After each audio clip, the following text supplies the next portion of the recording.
ಸ್ನೇಹಿತರೆ ನಮಸ್ಕಾರ. ಪಿಂಚಣಿ ಯೋಜನೆಯಲ್ಲಿ ಹಿರಿಯ ನಾಗರಿಕರಿಗೆ ಭರ್ಜರಿ ಗುಡ್ ನ್ಯೂಸ್. ಜೊತೆಗೆ ವಿಧವಾ ಮಹಿಳೆಯರಿಗೂ ಕೂಡ ಕೇಂದ್ರ ಸರ್ಕಾರದಿಂದ ಗುಡ್ ನ್ಯೂಸ್ ಸಿಕ್ಕಿರ್ತಕ್ಕಂಥದ್ದು.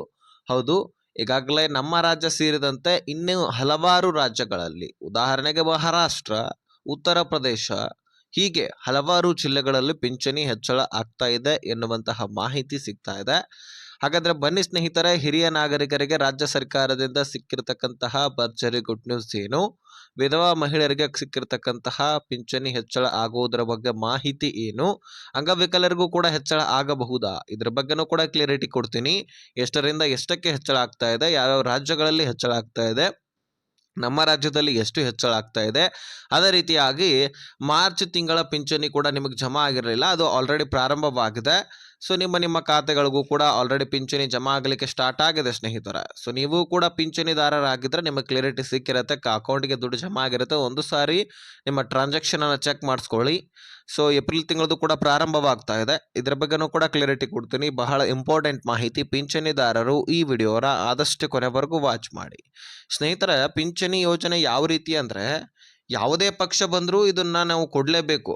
ಹೌದು, BJP ಬರಲಿ, ಕಾಂಗ್ರೆಸ್ ಬರಲಿ ಅಥವಾ JDS ಪಕ್ಷ ಬರಲಿ, ಸೊ ಈ ಯೋಜನೆಗಳನ್ನು ಕೊಡಲೇಬೇಕಾಗಿರ್ತಕ್ಕಂಥದ್ದು. ಗ್ಯಾರಂಟಿ ಯೋಜನೆಗಳು ಶಾಶ್ವತ ಅಲ್ಲ. ಇಂದು ಈ ಪಕ್ಷ ಇರುತ್ತೆ, ನಾಳೆ ಮತ್ತೊಂದು ಪಕ್ಷ ಇರುತ್ತೆ ಆಡಳಿತಕ್ಕೆ. ಸೊ ಹೀಗಾಗಿ ವೈಯಕ್ತಿಕ ಪಕ್ಷಗಳ ಇವು ಗ್ಯಾರಂಟಿ ಯೋಜನೆಗಳು. ಸೊ ಪ್ರತಿ ವರ್ಷವೂ ಕೂಡ ನಡೆಸ್ಕೊಂಡು ಹೋಗ್ಲಿಕ್ಕೆ ಆಗೋದಿಲ್ಲ. ಬಜೆಟ್ ಮಂಡನೆಯಲ್ಲಿ ಈ ದುಡ್ಡು ಸಾಲೋದಿಲ್ಲ, ಸಾಲಗಳನ್ನು ಮಾಡ್ಕೊಳ್ಬೇಕಾಗತ್ತೆ. ಬೆಲೆಗಳ ಏರಿಕೆ ಇದೆಲ್ಲವೂ ಕೂಡ ನಿಮಗೆ ಕಾಣ್ತಾ ಇದೆ. ಸೊ ನಾನೇನು ಎಕ್ಸ್ಟ್ರಾ ಹೇಳಬೇಕಾಗಿರ್ತಕ್ಕಂತಹ ಅವಶ್ಯಕತೆ ಏನಿಲ್ಲ. ಆದರೆ ಇಲ್ಲಿ ಮುಖ್ಯವಾಗಿ ಪಿಂಚಣಿ ಯೋಜನೆಯಲ್ಲಿ ಯಾವ ರೀತಿ ಅಂದರೆ, ಈಗ ಏಪ್ರಿಲ್ ತಿಂಗಳು ಪ್ರಾರಂಭವಾಯಿತಂದರೆ ಮೊದಲಿಗೆ ಹೇಗೆ ಜಮಾ ಆಗ್ತಾ ಇತ್ತು ಅಂದರೆ, 1ನೇ ತಾರೀಕು ಹಿಡ್ಕೊಂಡು 5ನೇ ತಾರೀಕು ಒಳಗಾಗಿ ಏಪ್ರಿಲ್ ತಿಂಗಳದು ಅದೇ ತಿಂಗಳಲ್ಲಿ ಜಮಾಗಿ ಕ್ಲಿಯರ್ ಆಗ್ತಾ ಇತ್ತು. ಅದೇ ರೀತಿಯಾಗಿ ಮೇ ಪ್ರಾರಂಭವಾದರೆ ಮೇ 1ನೇ ತಾರೀಕು ಹಿಡ್ಕೊಂಡು 5ನೇ ತಾರೀಕು ಒಳಗಾಗಿ ಕ್ಲಿಯರ್ ಆಗಿಬಿಡ್ತಾ ಇತ್ತು. ಆದರೆ ಈಗ ಗ್ಯಾರಂಟಿ ಯೋಜನೆಗಳು ಬಂದಾಗಿನಿಂದ 2 ತಿಂಗಳು ಅಥವಾ 3 ತಿಂಗಳು ಮುಂದೂಡಲಾಗ್ತಾ ಇದೆ. ಆದರೆ ಯಾವ ಕಂತುಗಳನ್ನು ಕೂಡ ಮಿಸ್ ಮಾಡಿಲ್ಲ, ಇನ್ನೇನು ತಡ ಆಗಿ ಬರ್ತಾ ಇದೆ ಅಷ್ಟೇ. ಸೊ ಎಲ್ಲ ಪಿಂಚಣಿದಾರರು ಕೂಡ ಇದನ್ನೇ ಥಿಂಕ್ ಮಾಡ್ತಾ ಇದ್ದೀರಿ, ನನಗೆ ಗೊತ್ತು. ಇನ್ನು ಅದರಲ್ಲಿ ಹಿರಿಯ ನಾಗರಿಕರಿಗೆ ಬಹಳಷ್ಟು ಜನರನ್ನು ತೆಗೆದುಹಾಕಿದ್ದಾರೆ. ಒಟ್ಟಾರೆಯಾಗಿ ಹಿರಿಯ ನಾಗರಿಕರು, ವಿಧವಾ ಮಹಿಳೆಯರು, ಅಂಗವಿಕಲರನ್ನು ಸೇರಿಸಿ 23 ಲಕ್ಷಕ್ಕಿಂತ ಹೆಚ್ಚಿನ ಫಲಾನುಭವಿಗಳನ್ನು ತೆಗೆದುಹಾಕಲಾಗಿದೆ. ಅದರಲ್ಲಿ ಫೇಕ್ ಡಾಕ್ಯುಮೆಂಟ್ಸ್ಗಳು ಇದ್ದಂಥವರು ಬಂದರು. ಇನ್ನು ಅಪ್ಲಿಕೇಶನ್ ಹಾಕುವಲ್ಲಿ ಡೀಟೇಲ್ಸ್ ಸರಿಯಾಗಿ ಕೊಡದವರು ಕೂಡ ಬಂದರು. ಇನ್ನು ತೀರಿ ಹೋಗಿದ್ರು ಸಹಿತ ಅವರ ಹೆಸರಿನಲ್ಲಿ ಪಿಂಚಣಿಯನ್ನು ಕುಟುಂಬಸ್ಥರು ಪಡ್ಕೊಳ್ತಾ ಇದ್ದಾರೆ, ಅವರ ಹೆಸರಲ್ಲೇ ಅವರ ಮನೆಯವರು ಪಡ್ಕೊಳ್ತಾ ಇದ್ದಾರೆ. ಸೊ ಇಂಥವರು ಕೂಡ ಬರ್ತಾರೆ ಇದರೊಳಗೆ. ಸೊ ಹೀಗಾಗಿ ಯಾರು ಎಲಿಜಿಬಿಲಿಟಿಯನ್ನು ಹೊಂದಿರ್ತೀರಿ ಅವ್ರಿಗೆ ಮಾತ್ರ ದುಡ್ಡು ಜಮಾ ಆಗುತ್ತೆ. ಇನ್ನು ಅನುಮಾನ ಬಂದಂಥವರನ್ನು ಕೂಡ ತೆಗೆದುಹಾಕಿದ್ದಾರೆ. ನೀವು ಎಲಿಜಿಬಲ್ ಇದ್ದರೆ, ನಿಮಗೆ ಪಿಂಚಣಿ ಸರಿಯಾಗಿ ಜಮಾ ಆಗ್ತಾ ಇಲ್ಲ ಅಥವಾ ನಿಂತು ಹೋಗಿದ್ದೆ ಆದರೆ ನೀವು ಒಂದು ಕೆಲಸ ಮಾಡಬಹುದು. ಇದನ್ನು ಖುದ್ದಾಗಿ ಸರ್ಕಾರವೇ ಹೇಳಿದೆ, ಇದನ್ನು ಮಾಡಿದ್ರೆ ನಿಮಗೆ ಖಂಡಿತವಾಗ್ಲೂ ಕಂಪ್ಲೀಟಾಗಿ ಜಮಾ ಆಗ್ತಾ ಹೋಗುತ್ತೆ. ಅದನ್ನು ನಾನು ಮುಂದೆ ಹೇಳ್ತೀನಿ. ಮೊದಲು ಪಿಂಚಣಿ ಹೆಚ್ಚಳ ಆಗುವುದರ ಬಗ್ಗೆ ಮಾಹಿತಿಯನ್ನು ನಾವು ತಿಳ್ಕೊಳ್ಳೋಣ. ಸ್ನೇಹಿತರೆ, ವಿಧವಾ ಮಹಿಳೆಯರಿಗೆ ಪಿಂಚಣಿ ಹೆಚ್ಚಳ ಆಗುವುದರ ಬಗ್ಗೆ ಮೊದಲು ಕ್ಲಿಯರಿಟಿ ಕೊಡ್ತೀನಿ. ತದನಂತರ ಹಿರಿಯ ನಾಗರಿಕರು ಮತ್ತು ಅಂಗವಿಕಲರ ಬಗ್ಗೆ ಮಾಹಿತಿಯನ್ನು ನೋಡೋಣ. ಇಲ್ಲಿ ಪಿಂಚಣಿ ಯೋಜನೆಯಲ್ಲಿ ವಿಧವಾ ಮಹಿಳೆಯರಿಗೆ ಕೇಂದ್ರ ಸರ್ಕಾರ ಅವರ ಬೆಳವಣಿಗೆಗೆ, ಅವರ ಉನ್ನತೀಕರಣಕ್ಕೆ, ಇನ್ನು ಅವರ ಮಕ್ಕಳ ವಿದ್ಯಾಭ್ಯಾಸಕ್ಕೂ ಕೂಡ ತೊಂದರೆ ಆಗ್ತಿರತ್ತೆ. ಮೊದಲೇ ವಿಧವೆಯೇ ಇರ್ತಾರೆ, ಹೀಗಾಗಿ ತಮ್ಮ ಸಂಸಾರವನ್ನು ನಡೆಸಲಿಕ್ಕೆ ಬಹಳಷ್ಟು ಕಷ್ಟಕರ ಜೀವನವನ್ನು ಅನುಭವಿಸ್ತಾ ಇರ್ತಾರೆ. ಸೊ ಹೀಗಾಗಿ ಇನ್ನೂ ಹೆಚ್ಚುವರಿ ಸೌಲಭ್ಯವನ್ನು ಸರ್ಕಾರ ದುಡ್ಡನ್ನು ಕೊಟ್ಟರೆ ಅದು ಎಲ್ಲೋ ಒಂದು ಕಡೆ ಹೆಲ್ಪ್ ಆಗುತ್ತೆ. 100 ರೂಪಾಯಿ ಹೆಚ್ಚು ಕೊಟ್ಟರು ಅದು ಎಲ್ಲೋ ಒಂದು ಕಡೆ ಹೆಲ್ಪ್ ಆಗುತ್ತೆ. ಹೀಗಾಗಿ ಸರ್ಕಾರ ನಮ್ಮ ರಾಜ್ಯ ಸೇರಿದಂತೆ ಉತ್ತರ ಪ್ರದೇಶದಲ್ಲಿ, ಬಿಹಾರ ರಾಜ್ಯದಲ್ಲಿ, ಮಹಾರಾಷ್ಟ್ರದಲ್ಲಿ, ಹರಿಯಾಣದಲ್ಲಿ, ಮಧ್ಯಪ್ರದೇಶ ಹಾಗೂ ರಾಜಸ್ಥಾನ ರಾಜ್ಯಗಳಲ್ಲಿ ಮೊದಲನೇ ಹಂತದಲ್ಲಿ ಹೆಚ್ಚಳ ಮಾಡಬಹುದಾದಂತಹ ನಿರೀಕ್ಷೆಯಲ್ಲಿ ಇದೆ. ಹೌದು, ಎಲ್ಲ ರಾಜ್ಯಗಳಲ್ಲಿ ಕೂಡ ಕೇಂದ್ರ ಸರ್ಕಾರ ಹೆಚ್ಚಳ ಮಾಡಲೇಬೇಕು. ಒಂದು ರಾಜ್ಯಕ್ಕೆ ಕೊಟ್ಟು ಇನ್ನೊಂದು ರಾಜ್ಯಕ್ಕೆ ಬಿಡ್ಲಿಕ್ಕೆ ಬರೋದಿಲ್ಲ. ಹಾಗಾಗಿ ನಮ್ಮ ಕರ್ನಾಟಕದಲ್ಲಿ 900ಕ್ಕಿದ್ದಂತಹ ಪಿಂಚಣಿ 2200ಕ್ಕೆ ಏರಿಕೆ ಆಗಬಹುದಾದಂತಹ ಸಾಧ್ಯತೆ ಇದೆ. ಉತ್ತರ ಪ್ರದೇಶದಲ್ಲಿ 500ಕ್ಕಿದ್ದಂಥದ್ದು 1500ಕ್ಕೆ, ಬಿಹಾರದಲ್ಲಿ 600ಕ್ಕಿದ್ದಂಥದ್ದು 2000ಕ್ಕೆ, ಮಹಾರಾಷ್ಟ್ರದಲ್ಲಿ 800ಕ್ಕಿದ್ದಂಥದ್ದು 2000ಕ್ಕೆ, ಹರಿಯಾಣದಲ್ಲಿ 1200ಕ್ಕಿದ್ದಂತಹ ಪಿಂಚಣಿ 2500ಕ್ಕೆ ಹೆಚ್ಚಳ ಆಗಬಹುದಾದಂತಹ ಸಾಧ್ಯತೆ ಇದೆ. ಜೊತೆಗೆ ಮಧ್ಯಪ್ರದೇಶದಲ್ಲಿ ಕೂಡ ಸ್ನೇಹಿತರೆ 1000ಕ್ಕಿದ್ದಂತಹ ಪಿಂಚಣಿ 3000ಕ್ಕೆ, ರಾಜಸ್ಥಾನದಲ್ಲಿ ಕೂಡ ಹೆಚ್ಚಳ ಆಗಬಹುದು. 750ಕ್ಕಿದ್ದಂತಹ ಪಿಂಚಣಿ 2500ಕ್ಕೆ ಏರಿಕೆ ಆಗ್ತಾ ಇದೆ. ಸೊ ಹೀಗೆ ಹಲವಾರು ರಾಜ್ಯಗಳಲ್ಲಿ ಕೂಡ ಪಿಂಚಣಿ ಹೆಚ್ಚಳ ಆಗಬಹುದಾದಂತಹ ಸಾಧ್ಯತೆ ಇದೆ. ಸೊ ಇನ್ನು ವಿಧವಾ ಮಹಿಳೆಯರು ನಾವು ಅಪ್ಲಿಕೇಶನ್ ಹಾಕಬೇಕು ಅಂತ ಬಹಳಷ್ಟು ಜನ ಕಮೆಂಟ್ಗಳನ್ನು ಕೂಡ ಮಾಡಿದ್ರಿ, ಮೆಸೇಜ್ ಕೂಡ ಇನ್ಸ್ಟಾಗ್ರಾಮ್ನಲ್ಲಿ ಮಾಡಿದ್ರಿ. ಸೊ ಹಾಗಾಗಿ ಇದ್ರ ಬಗ್ಗೆ ನಾನು ಹೇಳೋದಾದ್ರೆ, ಮುಖ್ಯವಾಗಿ ನಾನು ಡಾಕ್ಯುಮೆಂಟ್ಸ್ಗಳು ಏನೇನು ಬೇಕು ಅನ್ನುವಂಥದ್ದನ್ನ ತಿಳಿಸ್ಕೊಡ್ತೀನಿ. ಇಲ್ಲಿ ನೋಡಿ, ಪತಿಯ ಮರಣ ಪ್ರಮಾಣ ಪತ್ರ, ಹೌದು ನಿಮ್ಮ ಗಂಡನ ಮರಣ ಪ್ರಮಾಣ ಪತ್ರವನ್ನು ನೀವು ತೆಗೆಸ್ಕೊಳ್ಬೇಕು. ಆಧಾರ್ ಕಾರ್ಡ್ ಕೂಡ ಬೇಕಾಗತ್ತೆ.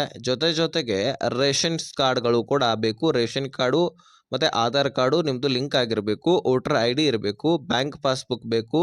ಜೊತೆಗೆ ವಯಸ್ಸಿನ ಮತ್ತು ಆದಾಯ ಪ್ರಮಾಣ ಪತ್ರ ಬೇಕು. ಜಾತಿ ಪ್ರಮಾಣ ಪತ್ರ ಬೇಕು. ಪಾಸ್ಪೋರ್ಟ್ ಸೈಜ್ ಫೋಟೋ ಬೇಕಾಗತ್ತೆ. ಮೊಬೈಲ್ ಸಂಖ್ಯೆ ಬೇಕಾಗತ್ತೆ. ಈ ಮೊಬೈಲ್ ಸಂಖ್ಯೆ ಆಧಾರ್ ಕಾರ್ಡು ಹಾಗೂ ರೇಷನ್ಸ್ ಕಾರ್ಡು ಹಾಗೂ ಬ್ಯಾಂಕ್ ಪಾಸ್ಬುಕ್ಗೆ ಲಿಂಕ್ ಆಗಿರಲೇಬೇಕು. ಆಗ ಮಾತ್ರ ಅಪ್ಲಿಕೇಶನ್ ಹಾಕ್ಲಿಕ್ಕೆ ಸಾಧ್ಯ. ಇನ್ನು ಶಾಶ್ವತ ವಾಸಸ್ಥಳ ಪ್ರಮಾಣ ಪತ್ರ, ಇದು ಇಂಪಾರ್ಟೆಂಟ್, ಇದು ಬೇಕೇ ಬೇಕಾಗತ್ತೆ. ಸೊ ನೀವು ನಮ್ಮ ರಾಜ್ಯದಲ್ಲಿನೇ, ಕರ್ನಾಟಕದಲ್ಲಿನೇ ವಾಸವಾಗಿದ್ದೀರಿ ಅಂತಕ್ಕಂಥದ್ದು ಕನ್ಫರ್ಮ್ ಆಗಬೇಕು. ಇನ್ನು ಬೇರೆ ರಾಜ್ಯದಲ್ಲಿ ಹೋದರೆ ಅಲ್ಲಿ ಕಡಿಮೆ ಅಥವಾ ಹೆಚ್ಚು ಪಿಂಚಣಿ ಇರುತ್ತೆ. ಇನ್ನು ಅಲ್ಲಿ ವಾಸವಾಗಿದ್ರೆ ಅಲ್ಲಿ ಅದು ಬೇಕಾಗುತ್ತೆ, ಹೀಗಿರುತ್ತೆ. ಇನ್ನು ನೀವು ಇದನ್ನೆಲ್ಲವೂ ತೆಗೆದುಕೊಂಡು ನಾಡ ಕಚೇರಿಗೆ ಹೋಗಿ ಅಪ್ಲಿಕೇಶನ್ ಹಾಕಬಹುದು. ಮತ್ತು ಇದಕ್ಕೆ ಅರ್ಹತೆಯನ್ನು ನೀವು ಬೇರೆ ಯಾವುದೇ ರೀತಿಯಾದಂತಹ ಪಿಂಚಣಿಯನ್ನು ಪಡಿತಾ ಇರಬಾರ್ದು. ಆಗ ಮಾತ್ರ ಈ ಒಂದು ಪಿಂಚಣಿಗೆ ಅಪ್ಲಿಕೇಶನ್ ಹಾಕ್ಲಿಕ್ಕೆ ಸಾಧ್ಯ. ಬೇರೆ ಯಾವುದೇ ರೀತಿಯಾದಂತಹ ಪಿಂಚಣಿಯನ್ನು ನೀವು ಪಡ್ಕೊಳ್ತಾ ಇರಬಾರ್ದು. ಇನ್ನು ಇದನ್ನು ಹೊರತುಪಡಿಸಿ ಇನ್ನು ಹಿರಿಯ ನಾಗರಿಕರಿಗೆ ಸ್ನೇಹಿತರೆ, ಕಳೆದ 2 ವರ್ಷದಿಂದ CM ಸಿದ್ದರಾಮಯ್ಯನವರು ಹೇಳ್ತಾನೆ ಬಂದಿದ್ದಾರೆ, ಪಿಂಚಣಿ ಹೆಚ್ಚಳ ಮಾಡಬೇಕಾಗಿದೆ, ಆದರೆ ಕಾರಣಾಂತರಗಳಿಂದ ಹೆಚ್ಚಳ ಮಾಡಲಿಕ್ಕೆ ಆಗಿರಲಿಲ್ಲ. ಸೊ ವರಿ ಮಾಡ್ಕೊಳ್ಳುವಂತಹ ಅವಶ್ಯಕತೆ ಇಲ್ಲ, ನಾನು ಅತಿ ಶೀಘ್ರದಲ್ಲಿ ಹೆಚ್ಚಳ ಮಾಡ್ತಾ ಇದ್ದೀನಿ. ಸೊ 2 ವರ್ಷದಿಂದ ನಾನು ಹೆಚ್ಚಳ ಮಾಡಲಿಕ್ಕೆ ಆಗಿರಲಿಲ್ಲ, ಹೀಗಾಗಿ ಈಗ ಅತಿ ಶೀಘ್ರದಲ್ಲಿ ನಾನು ಹೆಚ್ಚಳ ಮಾಡ್ತಾ ಇದ್ದೀನಿ. ನಿಮಗೆ ಈಗಾಗಲೇ ನೀವು ಅಂದ್ಕೊಂಡಿರ್ತೀರಿ ನಮಗೂ ಕೂಡ 2,000 ಅಥವಾ 2,500 ತನಕ ಹೆಚ್ಚಳ ಆಗತ್ತೆ ಅಂತ. ಅಷ್ಟು ನೀವು ನಿರೀಕ್ಷೆ ಇಟ್ಕೊಳ್ಬಾರ್ದು. ಯಾಕಂದರೆ ರಾಜ್ಯ ಸರ್ಕಾರದ ಬಳಿ ಎಷ್ಟು ಖರ್ಚು ವೆಚ್ಚ ಆಗ್ತಾ ಇದೆ, ಎಷ್ಟು ದುಡ್ಡಿದೆ, ಎಷ್ಟು ಖರ್ಚು ವೆಚ್ಚ ಆಗ್ತಾ ಇದೆ, ನೀವೇ ನೋಡ್ತಾ ಇದ್ದೀರಿ. ಹಾಗಾಗಿ ಈ ಪಿಂಚಣಿ ಯೋಜನೆಯಲ್ಲಿ ನಿಮಗೆ 800 ರೂಪಾಯಿ ಇದ್ದರೆ ಅದು 1,200 ತನಕ ಹೆಚ್ಚಳ ಆಗಬಹುದು.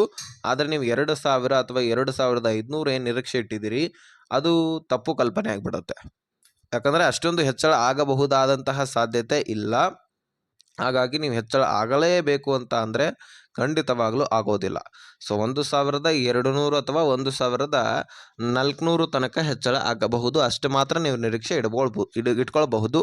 ಇನ್ನು ಅಂಗವಿಕಲರಿಗೆ ಸ್ನೇಹಿತರೆ, ನಿಮಗೆ ಹೆಚ್ಚಳ ಆಗಬಹುದಲ್ಲ, ನಿಮಗೆ ಆಲ್ರೆಡಿ ಇರುತ್ತೆ. ಅಂದರೆ ನಿಮ್ಮ ಅಂಗವೈಕಲ್ಯತೆಯ ಆಧಾರದ ಮೇಲೆ, ಒಬ್ಬೊಬ್ಬರಿಗೆ ಕಣ್ಣು ಇರೋದಿಲ್ಲ, ಒಂದೇ ಕಣ್ಣು, ಅವರಿಗೆ 500 ರೂಪಾಯಿ ಜಮಾ ಆಗ್ತಾ ಇದ್ರೆ, ಒಬ್ಬೊಬ್ಬರಿಗೆ 2 ಕಣ್ಣು ಇರೋದಿಲ್ಲ, ಅವರಿಗೆ 1,000 ಜಮಾ ಆಗ್ತಾ ಇರೋದು. ಇನ್ನು ಒಬ್ಬೊಬ್ಬರಿಗೆ 2 ಕಣ್ಣು ಅಥವಾ ಕಿವಿನೂ ಕೇಳಿಸ್ತಾ ಇರೋದಿಲ್ಲ, ಈ ಕಡೆ ಒಂದು ಕೈಯೂ ಕೂಡ ಇರೋದಿಲ್ಲ. ಹೀಗಾಗಿ ಅವರಿಗೆ 1,500 ಅಥವಾ 2,000 ತನಕ ಜಮಾ ಆಗ್ತಾ ಇರತ್ತೆ. ಹೀಗೆ ಅಂಗವೈಕಲ್ಯತೆಯ ಆಧಾರದ ಮೇಲೆ ಹೇಗೆ ಹೆಚ್ಚಾಗಿ ಅಂಗವೈಕಲ್ಯತೆ ಇರುತ್ತೆ ನೋಡಿ ಅವರಿಗೆ, ಅದೇ ರೀತಿಯಾಗಿ ಜಮಾ ಆಗ್ತಕ್ಕಂಥದ್ದು ಈ ಒಂದು ಪಿಂಚಣಿ ಯೋಜನೆ ಅಂಗವೈಕಲರಿಗೆ. ಕ್ಲಾರಿಟಿ ಸಿಕ್ಕಿದೆ ಅಂತ ಅನ್ಕೊಳ್ತೀನಿ.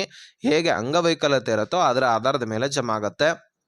ಇನ್ನು ನೀವು ಪಿಂಚಣಿಯನ್ನು ಸರಿಯಾಗಿ ಅಥವಾ ನಿಂತು ಹೋಗಿದ್ರೆ ನಿಮ್ಮ ಲೈಫ್ ಸರ್ಟಿಫಿಕೇಟು, ಜೀವಿತ ಪ್ರಮಾಣ ಪತ್ರವನ್ನು, ಅಂದರೆ ಮೊದಲೇ ಬಹಳಷ್ಟು ಜನರನ್ನು ತೆಗೆದುಹಾಕಿದ್ದಾರೆ, ಹೀಗಾಗಿ ನಿಮ್ಮ ಜೀವಿತ ಪ್ರಮಾಣ ಪತ್ರವನ್ನು, ಸೊ ನೀವು ಯಾವ ಬ್ಯಾಂಕ್ ಅಕೌಂಟನ್ನು ನಿಮ್ಮ ಪಿಂಚಣಿ ಯೋಜನೆಗೆ ಲಿಂಕ್ ಮಾಡಿಸ್ಕೊಂಡಿದ್ರಿ ಆ ಒಂದು ಬ್ಯಾಂಕ್ಗೆ ಹೋಗಿ ಆ ಲೈಫ್ ಸರ್ಟಿಫಿಕೇಟನ್ನು ಸಬ್ಮಿಟ್ ಕೊಡಬೇಕು. ಅವರು ಮೇಲಧಿಕಾರಿಗಳಿಗೆ ಕಳುಹಿಸಿ ಕನ್ಫರ್ಮ್ ಮಾಡಿ ನೀವು ಎಲಿಜಿಬಿಲಿಟಿ ಹೊಂದಿದ್ರೆ ನಿಮಗೆ ಮತ್ತೆ ದುಡ್ಡನ್ನು ಜಮಾ ಮಾಡಲಿಕ್ಕೆ ಪ್ರಾರಂಭ ಮಾಡ್ತಾರೆ. ಸೊ ಇದನ್ನು ಮುಖ್ಯವಾಗಿ ಎಲ್ಲರೂ ತಪ್ಪದೇ ಮಾಡಿರಿ, ಯಾಕಂದರೆ ಬಹಳ ಇಂಪಾರ್ಟೆಂಟ್. ಇದು ಕೊಟ್ಟರೆ ಮಾತ್ರ ನಿಮಗೆ ದುಡ್ಡು ಜಮಾ ಆಗ್ಲಿಕ್ಕೆ ಸಾಧ್ಯ. ಸೊ ಇದಾಗಿತ್ತು ಇನ್ಫಾರ್ಮೇಷನ್. ವಿಡಿಯೋ ನೋಡಿದ್ದಕ್ಕೆ ಧನ್ಯವಾದ. ಈ ವಿಷಯವನ್ನು ಎಲ್ಲ ಪಿಂಚಣಿದಾರರಿಗೆ ಶೇರ್ ಮಾಡಿ.